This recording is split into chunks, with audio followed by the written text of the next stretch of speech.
Hello guys, welcome back to my channel. तो पिछली video में हमने किया था आर्य समाज और स्वामी दयानंद सरस्वती के बारे में, और इस वीडियो में हम करने जा रहे हैं सर सैयद अहमद खान के बारे में। तो let us start. Sir Syed Ahmad Khan was a great social religious reformer among the Muslims in India. He remained loyal to British even during the rising of 1857.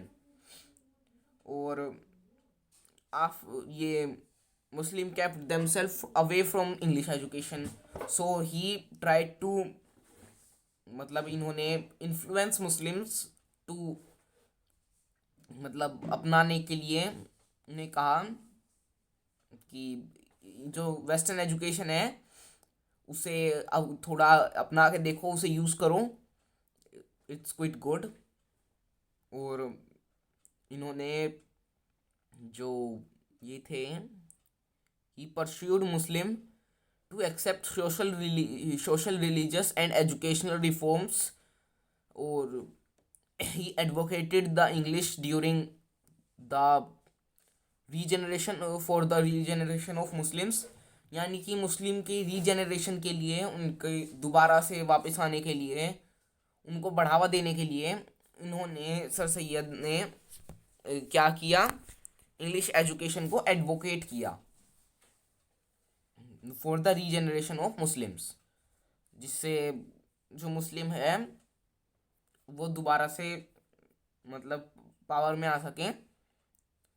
और he asks to return them the purity and the simplicity of Islam. In 1864 sir Syed Ahmad founded a translation society at Aligarh. कौन से सन में translation society I थी? इन 1864, जिसमें ये जो उर्दू में ट्रांसलेट करते थे इंग्लिश बुक्स को, जो कि अच्छा भी था, जिससे जो लोग इंग्लिश नहीं पढ़ते हैं या जिन्हें पढ़नी नहीं आती होगी, वो उसे पढ़ सकते थे। Sir Syed Ahmad Khan greatest work was opening of MOA, यानी कि Mohammedan Anglo Oriental college at Aligarh. इन कौन से सन में किया था इन्होंने? 1875। और by giving education in humanities and science, the college, the universities फ्रोस्टेड मॉडर्न आउटलुक अमंग मुस्लिम्स। यानी कि जो ये नई एजुकेशन दी थी ह्यूमैनिटीज़ की और साइंस की कॉलेज में, तो इससे बहुत सारी यूनिवर्सिटीज़ पर भी फ़र्क पड़ा, मॉडर्न आउटलुक दिया इसने इस्लाम को। और ये है अब रिफॉर्म्स अमंग द सिख्स। ये वाला थोड़ा छोटा है, ये ज़्यादा कुछ बड़ा नहीं है। तो ये जो या तो जो मुस्लिम में जो सोशल रिफॉर्मर थे वो थे सिंह साहब, और जिन्होंने रिफॉर्म्स लाए थे अमृतसर और लाहौर के एरिया में in 1870s, but later on two साहब मर्ज्ड इनटू वन। और उसके बाद उन्होंने दोनों सिंह साहब ने एफर्ट्स किए और सपोर्ट, ब्रिटिश को सपोर्ट भी किया, मतलब ब्रिटिश ने इन्हें सपोर्ट भी किया to open Khalsa college, and which was founded in 1892 at Amritsar. और this college and other such institute promoted Gurmukhi, Sikh teachings and Punjabi literature. ये सारी भाषा को इन्होंने मतलब प्रमोट किया बेसिकली। और ये वेस्टर्न एजुकेशंस को भी इस वजह से ही प्रमोशन मिला, ये अमृतसर साइड में। और यहाँ पर क्या एजुकेशन पढ़ाई जाती थी, मतलब कौन कौन से सब्जेक्ट से यहाँ पर थे? Humanities and science.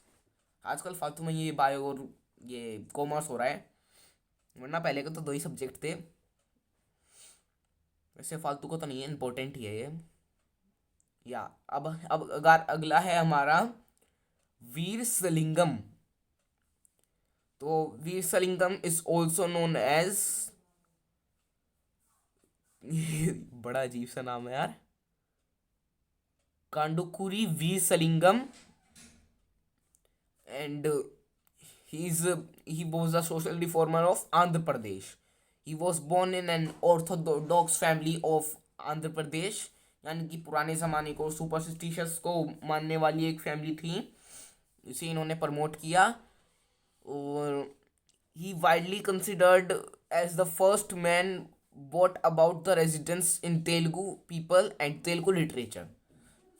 मतलब ये पहले मैन थे जिन्होंने बदलाव लाने की कोशिश की तेलुगु पीपल्स में और लिटरेचर में।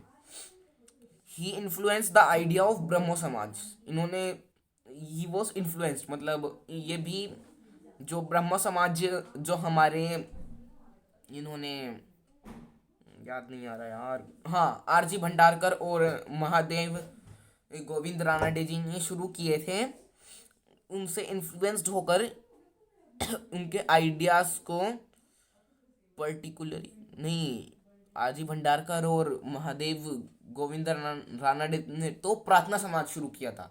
जो ब्रह्मो समाज था वो था, हाँ, स्वामी विवेकानंद, नहीं, राजा राम मोहन रॉय एंड केशव चंद्र सेन ने, हाँ। तो इनके आइडियाज से इन्फ्लुएंस होकर इन्होंने भी he started Telugu journal and wrote the position of women and the respect that should be given to the womens. और he encourage the education for women, यानी कि इन्होंने बढ़ावा दिया एजुकेशन को वुमेन्स की। और इन्होंने एक स्कूल भी स्टार्ट किया 1874 में। और इन्होंने वुमेन्स के लिए और भी बहुत सारे काम किए। इन्होंने एक मैगजीन स्टार्ट की जिसका नाम था वीरेका वंदनी, और उनके इसमें उन्होंने बहुत सारी अपलिफ्टमेंट के बारे में लिखा।